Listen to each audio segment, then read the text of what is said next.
Hey, welcome to Adventist Review. I'm Shawn Boonstra, an associate editor with the Adventist Review, and today I'm sitting down with my counterpart, I guess, Sikhu Dako, who is an associate editor with the Adventist Review. And Sikhu, whereas I've been tasked with kind of focusing on media, what is it that you do at the Adventist Review? Everybody knows Sikhu already, but... Hey. I live and breathe the content, so the content of, like, our written content. I think you're going to be focusing on our visual and our audio. This stuff. Yeah, this stuff. This is your world. Yep. And I stay behind the computer at my desk and edit. Until I bring you out today. Until you make me come out here and I'm excited about today. We kind of have a double header. We're doing a show every night, but tonight we have a double header. So much happened at Annual Council today, and I brought you on to maybe share some of your reflections on what you heard in the morning session, where we got stats. Is the church growing? Is the church shrinking? How are missions going? What did you come away with this morning that kind of impressed you? I mean, the major part of the morning session was the Secretariat report. And, you know, the Secretariat Department deals with baptisms, which they call accessions, how many people, whether baptisms or through profession of faith, people who came into the church. And they also talk about they also count the sheep, so to speak, I think they call it, to see how many are staying in the church. Right. And I mean, I thought it was just really fascinating. I love charts and like the visuals, so there's a lot of pie this was your day then at Annual Council. Yeah. And you're kind of positioned, you've got a great seat in there so you could see all of the charts. What did you see today that, I don't know, impressed you, came as a pleasant surprise, came as a surprise at all?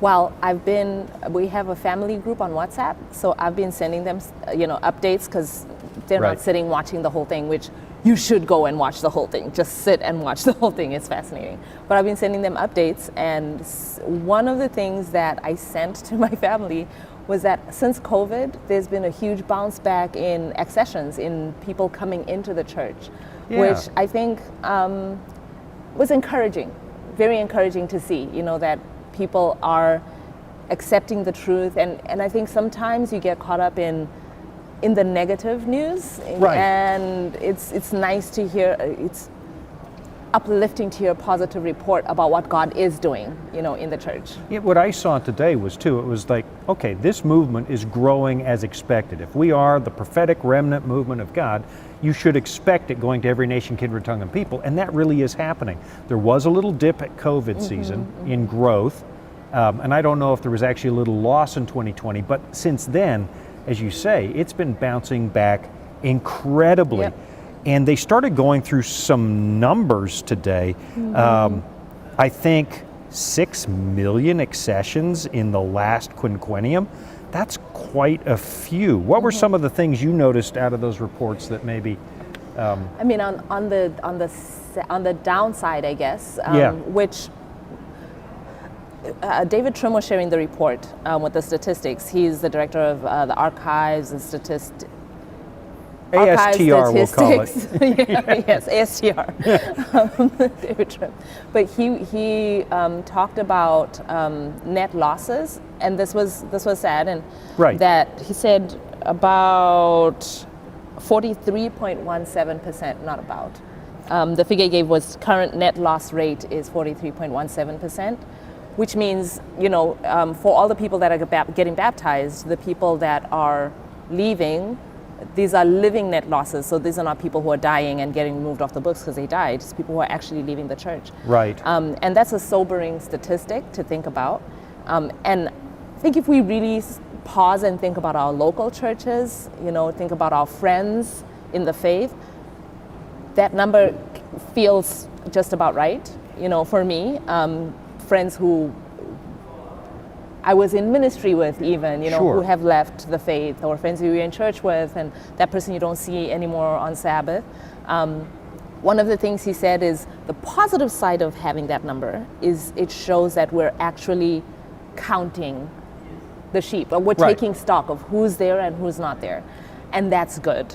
See, I'm one of those ones where when they're doing those numbers, I'm thinking, focus on the growth. Why focus on the losses? And the growth exceeds the losses. That was the good news. But he said something today. He quoted from Christ's Object Lessons, where Ellen White talks about a shepherd filled with grief and anxiety over lost sheep and counts and recounts the flock. Did that land on you? Pretty? Yes. Yeah. And the whole purpose of recounting is so that we know who's missing. Because if you don't realize who's missing, you're not going to give them a call. If you don't check on Sabbath who's there in your Sabbath school class, you're not going to, see what happened. Like, how come you weren't in class? So it's important to be counting. So I guess it was like the number it's a high number, and it seems to be going up, especially compared to when they started really being intentional about counting net losses. I think he said like maybe 20 years ago or so, something to that effect. Well, he started at 1965 65 today. where he started the numbers. And he said since 65, 47 million people have been members of the Adventist Church since 1965. And that sounds exciting until you think of the fact that we're at 24 million membership today. So as you say, the net loss rate was 43 something percent.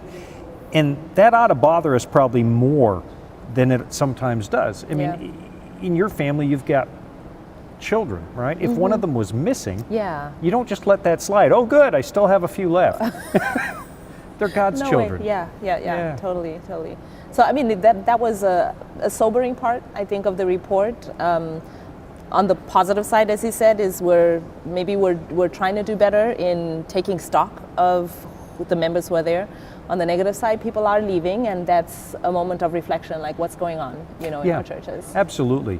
And again, I never let that get me down. I always, people often say, okay, I spent years as an evangelist. How many came in through your meeting, and how many are still going to be there? Well, the truth is, I only have anecdotal evidence, but 90% are still there 2 years later when I go back and take a look at it. But Jesus himself in John 6, verse 66, that's easy to remember. It's 666. John 6:66, as he explains his mission, it says, most of the crowd walked away at that moment. And I'm thinking, if it happened to the Son of God, it's tragedy, it's war, it's the great controversy. We don't want to have losses, and they're not dead. You could still win your neighbor back with some love, right? What else? Anything else today that kind of rang your bell? Yeah, I mean, to bring it back positive. Yep. We need to finish positive. Thank you, Sikhu. You're welcome. It did say that the population to member ratio has been improving, which means even though we're baptizing people, more people than we would want to are leaving. But at the end of the day, when you track the statistics over time, how many Adventists they are compared to how many humans they are. Right.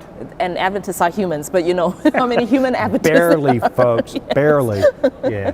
But how many there are of Adventists compared to the population, the ratio is getting smaller, which means the representation of Adventists on the planet Earth is increasing over time. So this is good news. It was really good news. I think he put a number up there that, in spite of losses, and I hear some people saying, oh, but the population's growing faster than we can keep up.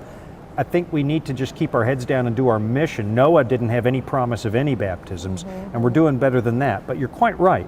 It was well over, I think, 1 out of 500 and some odd people were Seventh-day Adventists on this planet back in 2000, and that number has dropped significantly. It's 2000. 519 in 2000, but now it's dropped into somewhere in the 341. 341. I've got my cheat phone. You've got cheat phone.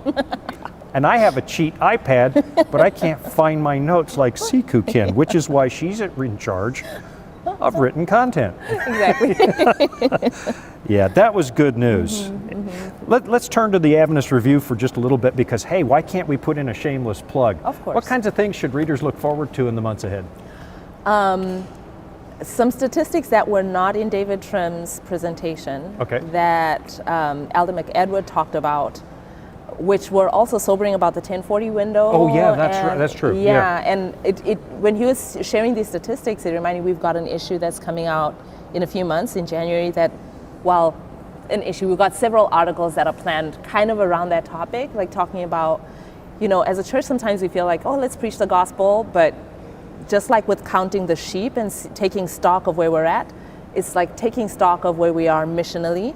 And in the 1040 window, I mean, I think he said like 66% of the world population lives Yeah. in the 1040 window. That's right. Again, I'll never find my notes back, but I have my notes to make sure. Yeah. Yes, it was 66%. Okay. But he said only 12% of Seventh-day Adventists live in this window. So while the Wow. ratio of Adventists to humans on Right. Earth is decreasing over time, where the concentration of those humans is in this 1040 window, we only have 12% of our Adventists, whereas 66% of the humans are in this window. right. So we might not be as saturated where it matters. Well, everywhere matters, but yep. where the need is greatest is not necessarily where we're saturated. Exactly, and it highlights that there's still work for us to be doing. Yeah, You know? absolutely. And the January edition of the review might just focus on mission. Yeah. It pretty confidently will. Yes. Yeah, so great. And then moving forward, I know there's another edition that you're working on with the theme of adoption, and we're all adopted in the family of God. Yes, yes, or did I just reveal something You that just wasn't revealed time something to? that, yeah, but it's okay. All right. It's coming. It's coming. There you go. You can't count on me to keep a secret, and it's out there now. Anything else you want to tell folks? Go watch the statistics. I mean, it's kind of like when I was younger and I would hear about history class. Yeah. Before I went into history class, and I'd hear from the older kids like, "Oh, it's just numbers and you're memorizing dates." But then I took a history class from a really interesting professor, and he was talking about life. He was talking about what happened in the past and how it matters today. That's kind of like the statistics today.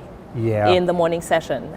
So I would encourage everyone to go listen for yourselves, to learn about where our church is right now, and it'll inspire you for what we need to be doing in this moment. I would agree with that. I know it sounds like it's a secretary's report. Oh, statistics. Go look at it. It's quite lengthy. It was more than 2 hours, I believe, this morning. It will blow your mind. It underlined for me, this really is the last day prophetic movement. It's going as anticipated. It's tracking like you would expect, and in some ways even better. This is worth your while looking at. Pay attention to this stuff. And if you have a burden to end up in the 1040 window or where the need is greatest, they also rolled out Vivid Faith today or talked about Vivid Faith. VividFaith.com is a place you could actually put your name in the ring to go. Yep. All right. Thanks for joining me today, Sikhu. Oh, pleasure. Yeah. For the Adventist Review, I'm Shawn Boonstra, and? Sikhu Dako. Okay, but what's your actual full name? I can't pronounce it. My first name is Kululegile. And you're lucky. You're lucky because I got married and I took my husband's name. Okay, and what was your My maiden name is Tlachuayo, so it was Kululegile Tlachuayo. And but I'm Sikhu Dako. As Sikhu said, Sikhu Dako. Thanks for joining us.